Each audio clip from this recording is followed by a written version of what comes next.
welcome into the Why You're Wrong Fantasy Football Podcast. Brian, we are actually at episode 15. Wow, 15 already. That's I crazy. know.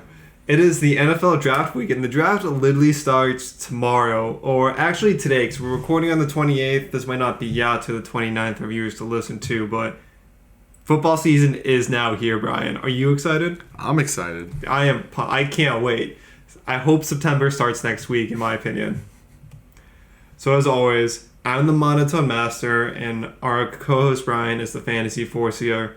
You can find us on social media at TikTok and Instagram as Why You're Wrong FFB, and also on Twitter as You're Wrong FFB.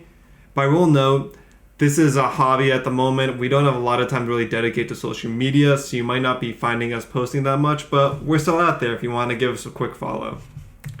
So we got to talk about some impactful news so far, Brian, and I feel like this is going to be the most fun part of this segment, so let's break down what literally happened this afternoon today. Let's do it.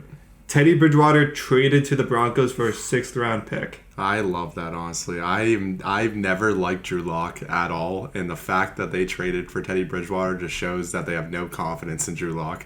It's almost just like they said, we don't think a quarterback is going to fall to us at the 9th pick. We don't really like Drew Lock.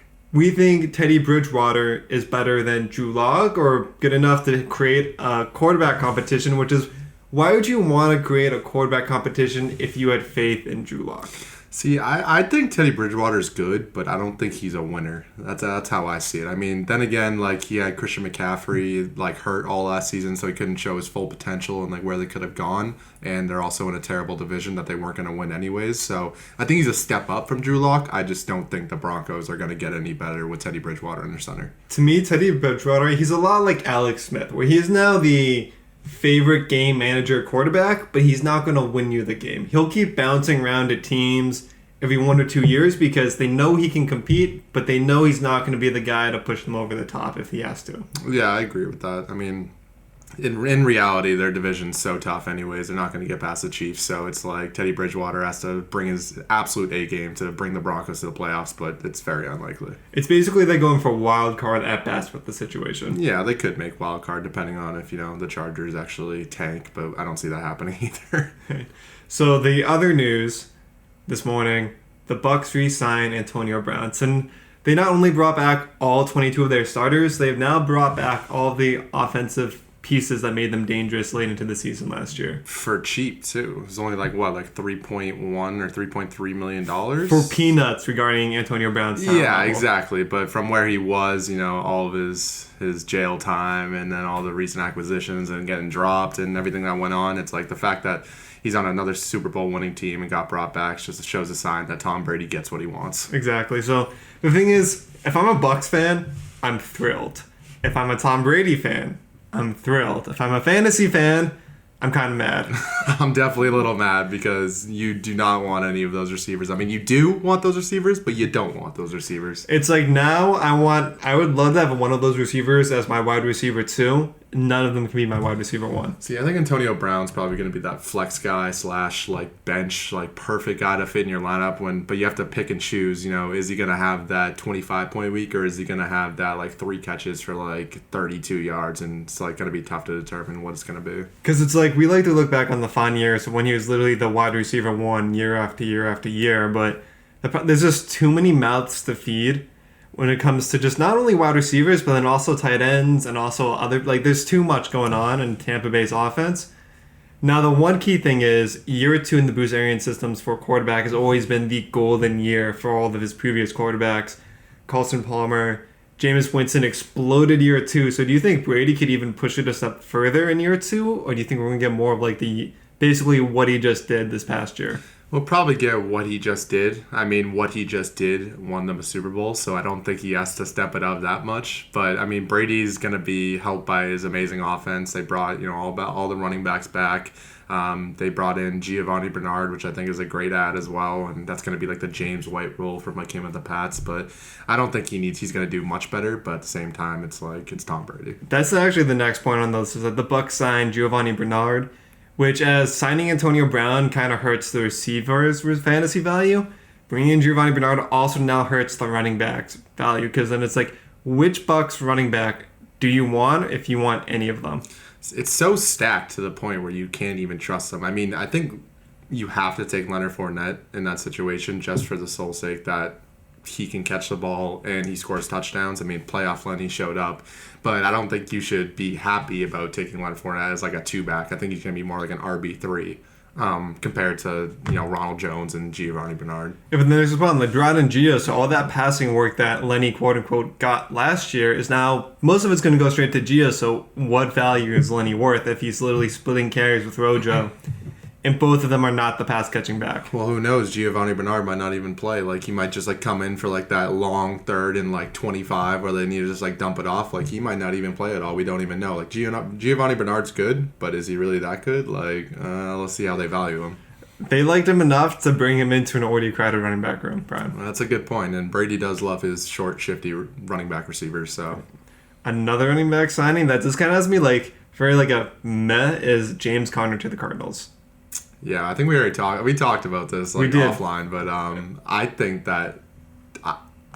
that's a pretty good ad for them. I don't know what that's going to do to Chase Edmonds. I've seen Chase Edmonds ranked much higher than James Conner even after coming in, but at the same time, James Conner's that bull horse that's going to come in and take 20 carries, and then Chase Edmonds is going to go back to his same role that when Kenyon Drake was there. So I don't really know how it's going to weigh out. I think it's like one of those situations where the Cardinals said, we don't really think Chase Edmonds is a workhorse running back. When David Johnson went down, they brought in Kenyon Drake. Kenyon Drake was still had the main role, even though it felt disappointing last year.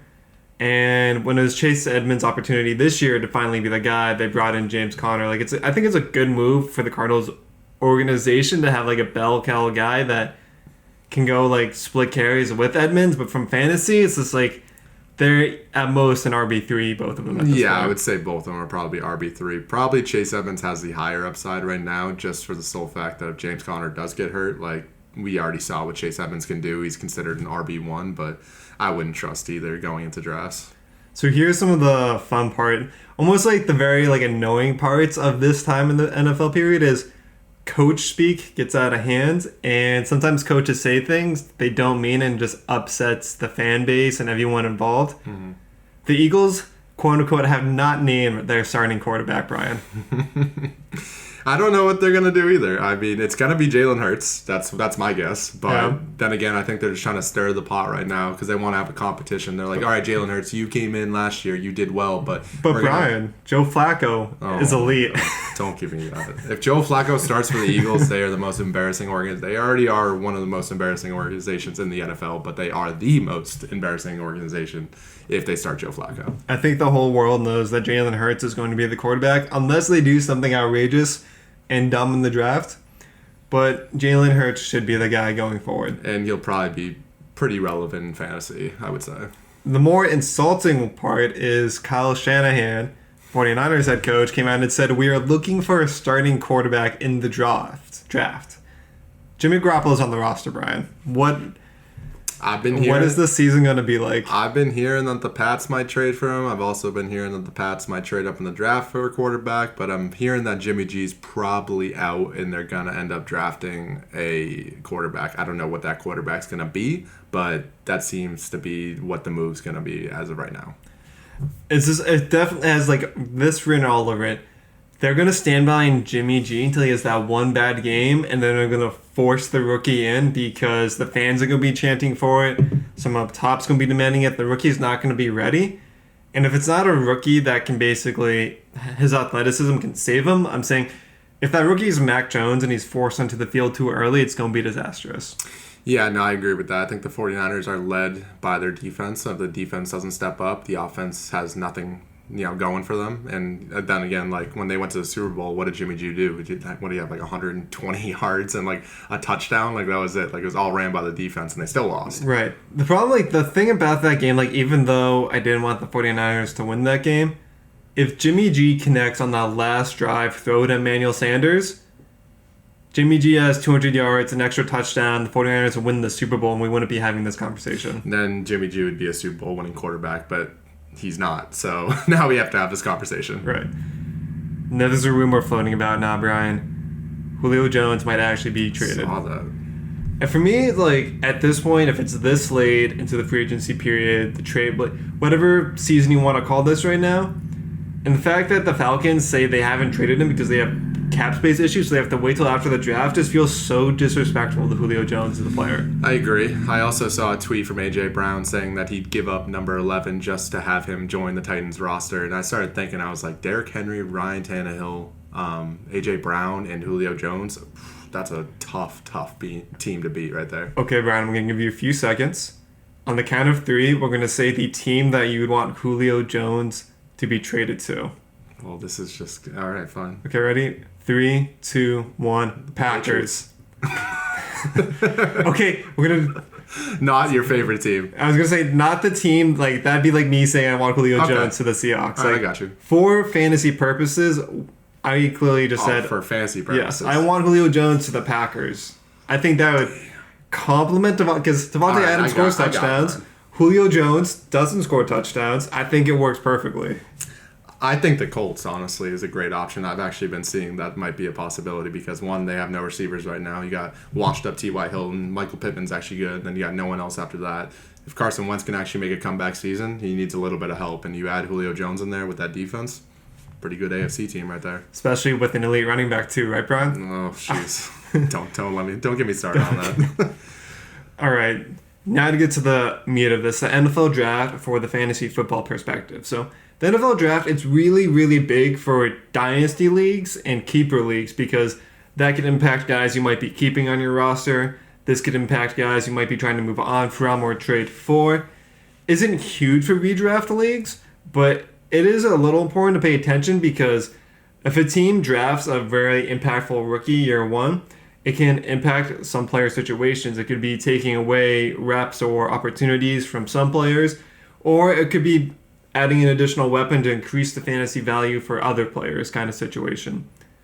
I feel like only the first and second round talents tend to have impact on redraft leagues, and the other rookies will be question marks until the preseason or a few weeks into the season when you can see that they have a role established, and then you can pick them up for your team. I think that's correct. I mean, the NFL draft this year pretty much determines where you're going to draft these rookies when it comes up. If they get put on a terrible team, you might want to reconsider drafting them at the end of your draft. But if they get put on a good team, I'm not saying that Trevor Lawrence is going to be an amazing pick, but he's probably going to be like around like 10 or 11 picks. So it's like something you got to keep your eye on. So we'll right into that, quarterbacks. I think the entire world knows that Trevor Lawrence is going to the Jacksonville Jaguars. Of course. We've talked about him a few times on the show. He may not have the best, he's not going to do amazing for fantasy this season, just with his circumstances. I don't think he's going to have the Herbert season we saw last year. But he'll be a guy that's picked, put on someone's roster, and will be forced into the starting role in the flex kind of streaming position, in my opinion. I mean, you have to draft Trevor Lawrence in your fantasy leagues no matter what. Just for the sole base that it's Trevor Lawrence, he might not do that well, but then again, those number one draft picks tend to not fail in the past. I mean, Joe Burrow, pretty good fantasy player before he got hurt. Kyler Murray, pretty good before then. Baker Mayfield might have been the ish bust, but still wasn't terrible in some games. So I feel like you have to take the risk on him no matter what, and you're probably going to end up drafting him as a third or fourth bench guy. So the other quarterbacks that have a little bit more variability, flexibility. The NFL draft can be crazy. Sometimes you think are sure things don't end up going that way. So we got Zach Wilson, who's linked to the Jets right now with pick number 2. Do you want to expand on what you see Wilson doing this year? I think Wilson's a dual threat quarterback that can run for 15 touchdowns and also throw for 30 plus touchdowns. So we're talking 40, probably 40 plus touchdowns total. If the Jets can come around and actually get him a little bit of help and pieces and a good offensive line, yes. But I think that the Jets will probably be a little bit better this year because Zach Wilson is that good, and I think he's the best quarterback in the draft other than Trevor Lawrence. But I would take a risk on him. I will draft him in fantasy leagues if no one else takes him. That's all I'm going to say. What round would you be drafting Zach Wilson in, Brian? See, once Trevor Lawrence goes off the board, that's when you have to make the decision, all right, is Zach Wilson going right after, or do you wait a little bit? But once I see someone take Trevor Lawrence and I have the opportunity with Zach Wilson on the board, I'm going to end up taking him. So I think once someone takes that first rookie quarterback, that's when the others might start to start panicking. Yeah. But it's also at that point when those guys are going, it's do I really want that third or fourth bench player that might be my fifth guy at that position? Yeah, because then you could probably take a better quarterback at that point too. So it's kind of like you got to weigh your odds, see who's on the table. But I guarantee that Trevor Lawrence and Zach Wilson will both be taken in the majority of fantasy drafts. All right, so with all the rumors going around, it's almost impossible to really know who's going to go next between Mac Jones, Justin Fields, or Trey Lance off the board. You got teams like the 49ers with pick 3. Even though the Panthers are traded for Sam Darnold, they still sit at 8. The Broncos are traded for Bridgewater, but they sit at 9. It almost seems like the Panthers and Broncos trades only open up the door for the Patriots to not have to move up into the draft to then get one of those 3 quarterbacks at this point. Yeah, I think that Justin Fields probably will be that third quarterback taken. I've heard the 49ers like speculating around they might take Justin Fields. I'm not huge on Ohio State quarterbacks because in the past there hasn't been a good Ohio State quarterback that's come out of the draft in the last 20 years maybe. So I like him because he's definitely the best Ohio State quarterback, but I don't have a lot of high hopes for him. But then again, we'll see where he goes in the draft. Same thing with Mac Jones. I think Mac Jones is just a system quarterback that played well in Alabama. I would hate to see the Patriots draft him. If we draft him, I'll be really upset. But then again, he could prove me wrong and be one of the best quarterbacks in the draft. I don't know. See, so the thing that I don't like about Mac Jones is he played with 4 of the most outstanding college wide receivers. Exactly. If you take that away and you give him average wide receivers, what happens? Exactly. I think that's like that'd be my biggest fear, taking Mac Jones as my team's quarterback. And the funny thing is, he didn't even win the Heisman. His receiver won the Heisman, so what does that say about him? It's like Joe Burrow was like a monster, probably one of the best college quarterbacks to ever live, and even put up a performance for a Heisman winner. But Mac Jones didn't even win the Heisman, so you got to put that in speculation. Like, he might be the most accurate passing quarterback, but then again, there's so many different factors that go into it. Is he going to be really good in the NFL? I say no, but then again, he can prove me wrong. The one thing right now is Mac Jones is not going to scramble out of the pocket. No, he will not. He's going to be the Tom Brady wannabe. That will not be Tom Brady. He'll probably be more like an Andy Dalton. Andy Dalton has fallen. How do you feel? Like, for me, honestly, like, do I want I hope the 49ers blow it as a Seahawks fan. I want them to pick the worst quarterback possible for their system. But from a fantasy perspective, I would love to see Justin Fields on the 49ers, because you take our quarterback that's very mobile, you mix him in with one of the best running games in the NFL with a great offensive-minded coach.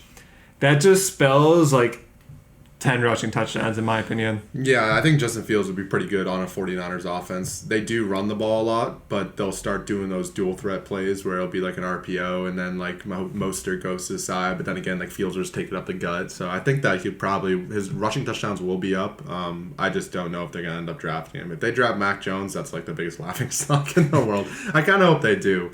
And then I also heard like down the road a little bit after those 5 quarterbacks go, like Kyle Trask, who's like a really good quarterback too. He's on Florida. I heard the Pats might try to take him as well, and I wouldn't be upset because he's a big dude and he can throw the ball. So I feel like I heard this, like someone said the Steelers like him better than a lot of the other quarterbacks on the board too. He's a good quarterback. I mean, he definitely blew it in the last game of the season for Florida, but other than that, he was like top in every single category. Like, could have won Heisman, then he blew it at the end of the season. So he's a good option. He's a big dude. He can sling the ball, so I can see him going to a team actually being, worthwhile. A team that I really want to see draft a quarterback is the Washington football team at 19th. If somehow one of the guys falls that far and he can take a redshirt year to Ryan Fitzpatrick, I think that'd be the perfect thing for the Washington football team. Because that's really all they're missing at this point is just the guy at quarterback as a team. You don't believe in the Fitzmagic? No, I believe in the Fitzmagic. I just know Fitzmagic can only last at most 3/4 of a season. See, I think that when Ryan Fitzpatrick starts games and he's like the normal starter, he doesn't do as well. I think he needs to come in as a backup. So maybe they draft someone knowingly that they're going to suck, and then they're going to bring in Fitzmagic and he's going to lead them to the playoffs. It's going to be crazy. It's going to be all over the headlines. That's what I see. Side note, we need to vote Ryan Fitzpatrick to the Pro Bowl this year, because to be eligible for the Hall of Fame, you need one Pro Bowl vote. I've been seeing that, and I think that everyone should vote him. So it'll be the meme vote of the Pro Bowl season. Or maybe like it could be the situation where like one of the quarterbacks voted to the Pro Bowl knows and purposely steps down so Fitzmagic can get in. I can see that happening too. I could see Aaron Rodgers doing something like that. No, definitely not Aaron Rodgers. He's the last guy to do it. I don't know. Something about Aaron Rodgers just seems like a Kind of like a dick. Fair. All right, so to move on to the running backs, Brian, we've got the top two guys, or really just top one guys, Najee Harris, that everyone's obsessing about. The teams that really need running backs right now, you got the Dolphins with the 18th pick. Everyone wants them to go to the Steelers right at the 24th pick. But you got to remember, the Jets don't have a running back, and they're at 23. The Jags are at 25, and the Bills are at 30. Well, Jags got James Robinson, so I don't see them taking a running back that early. Yeah, but what if you had the opportunity to draft Harris? Yeah, I could see that. I could see the Jets definitely doing it. I think the Jets will probably end up getting Najee or Travis Etienne. I mean, they're saying that Etienne's comparison to Alvin Kamara, and I think he's up like 30 pounds from what he was in college, so he's already bigger, and he ran like a 4.4 at the combine, so that man's an absolute monster and a dual threat, can catch out of the backfield. Najee is just that freak of an athlete, Derrick Henry, but a little bit faster type of running back. So whatever team he goes to, it's gonna be a good pick for them. I just feel like the Bills need a running back that can do something at the goal line.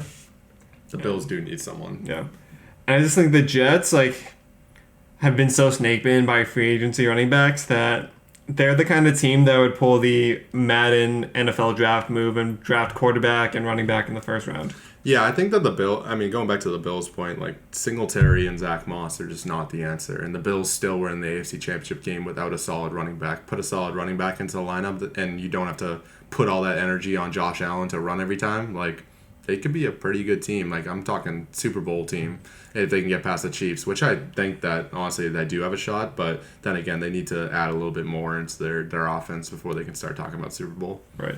So some of the other guys on this list, we got Javonte Williams from UNC, Trey Sermon, Ohio State, Michael Carter, UNC. The problem is with running backs, if they go to a team with an already crowded backfield, it's really hard to draft them expecting them to do something.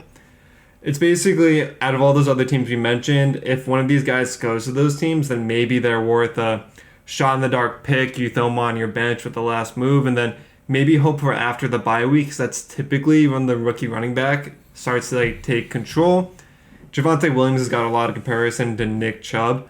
So I could see, let's say the Steelers don't get lucky and they don't get Harris or Etienne and they take Javonte Williams.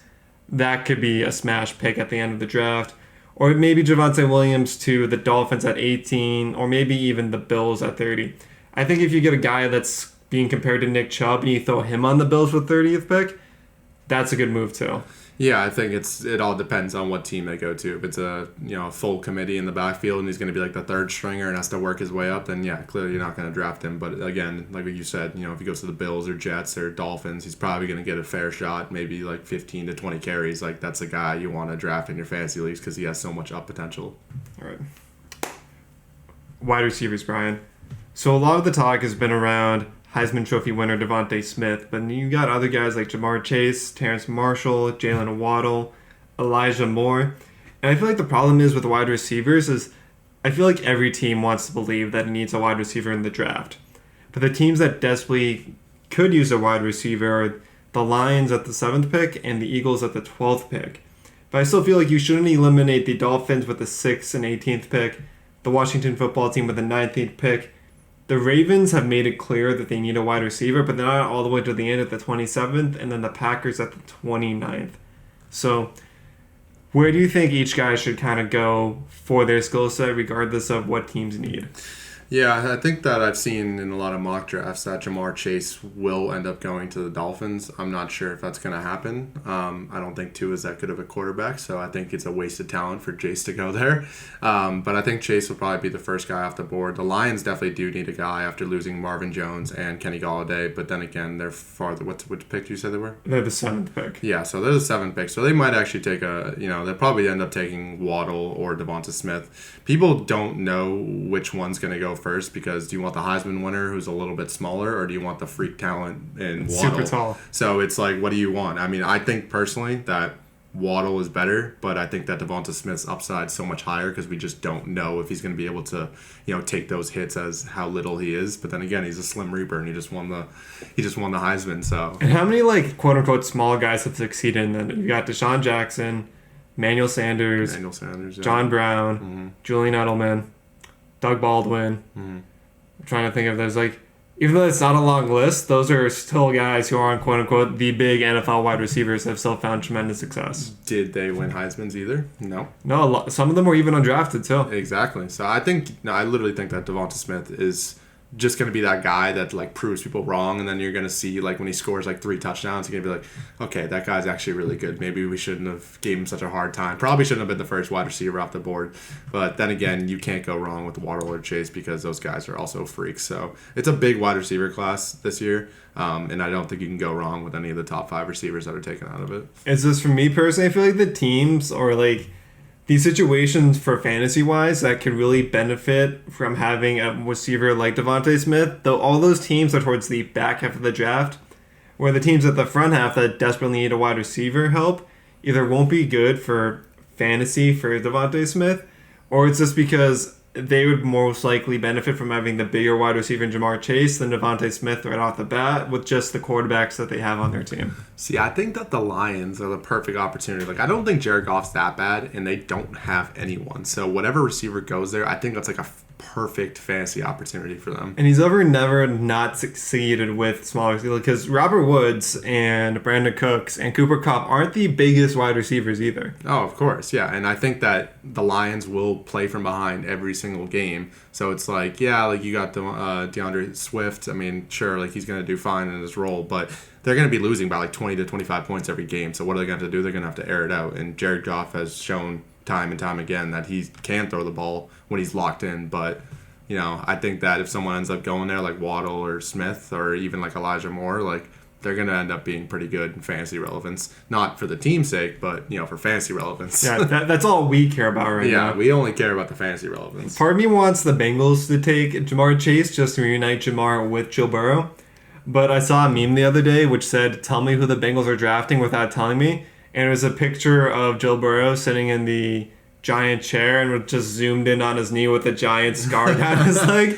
And I was just like, yeah, they're most likely going to go offensive line. Of course. But it'd be so much fun to see them take Jamar Chase. And then they would have T. Higgins too, so it would just be like a whole reunion over there. And then Tyler Boyd would be like, guys, I'm still the best receiver on the team. Like, stop hating me. And then they'll fire their head coach and just hire Coach O, and it'll just be like the LSU Bengals. Yeah, exactly. Go Tigers. Go Tigers. Let's see. No, I have tight ends with the S in parentheses just because there's really only one tight end to be talking about, Brian. There literally is no other tight ends. Any other tight end that you know, you're a college football fanatic, and I praise you, but there's only one in mind, and who is that? Kyle Pitts. Kyle Pitts. See, the thing is, there are other tight ends that could be relevant when it comes to your dynasty leagues, but when it comes to the redraft league and keepers, it's really just Kyle Pitts or nothing. But I do want to note that the last rookie tight end to be a tight end 1 in fantasy, Brian, was Greg Olsen all those years ago. So it's like Kyle Pitts could have the potential to be a top end tight end, but he could also have the potential to just be like a run-of-the-mill tight end for fantasy. Well, he's listed as a tight end, but he's more of a receiver because he's so freaking fast. He's literally listed as a tight end, and he could also be put at receiver and do just as good as a receiver. And I think that's why he's being drafted so high and why he's so versatile, because he's tall, he's fast, didn't drop a single pass last season, which is just absolutely ridiculous. And he's running faster than most running backs out there. Like, why would you not take a chance on that tight end? He's just going to be that matchup nightmare for any defensive coordinator. And he's not going to make it out of the 10th round of the NFL draft this weekend. I'm hearing that the Falcons are going to end up taking him, but that's speculation. I think the Falcons are in this kind of position where at the 4th pick, they could either take the generational talent in Kyle Pitts and try to have one more run at it. But I feel like if they take Kyle Pitts, they can't trade Julio Jones. Yeah, no, I agree with that.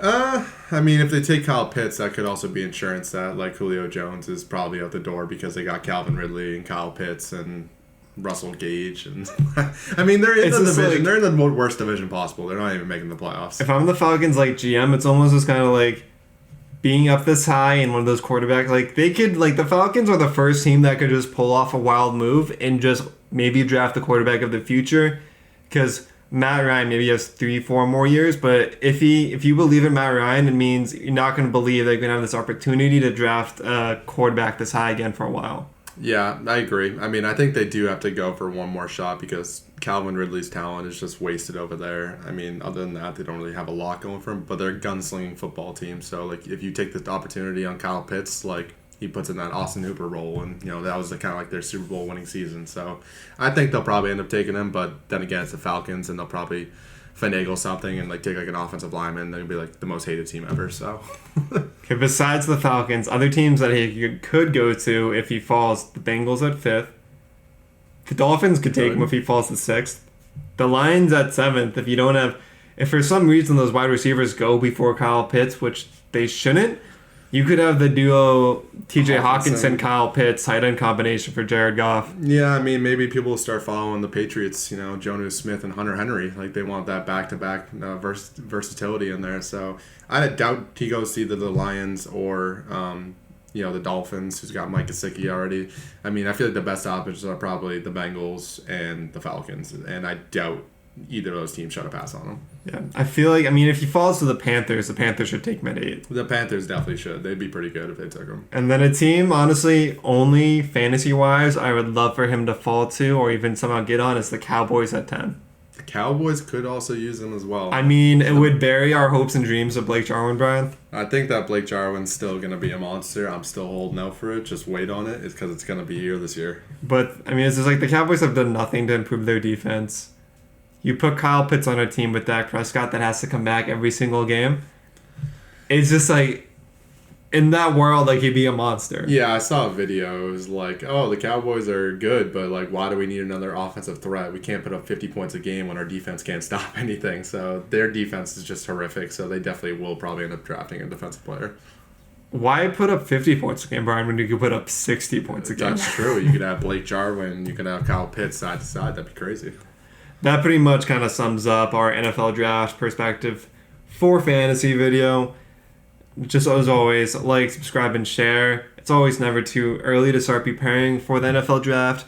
This is when you really get to start really looking at it, like, because teams are finally going to flesh out. You're going to see rosters and lineups, and it's going to be news about rookies making impacts in camps, like people competing for roles. This is when all the fun news will finally start. So it's more important than ever. This will just start to follow the news every few weeks, especially around your favorite teams, favorite players. Brian, you have anything to add? No, I think I'm good. I'm ready for the draft tomorrow. Can't wait. Who do you hope the Pats take? It's going to be Justin Fields, but I'm happy if it's not Mac Jones. Okay. If the Seahawks could pick all offensive linemen and defensive linemen, that's what I want. Well, the Seahawks are going to be last in their division, so it's going to be great to watch. Why we gotta end like that, Brian? Till next week, guys.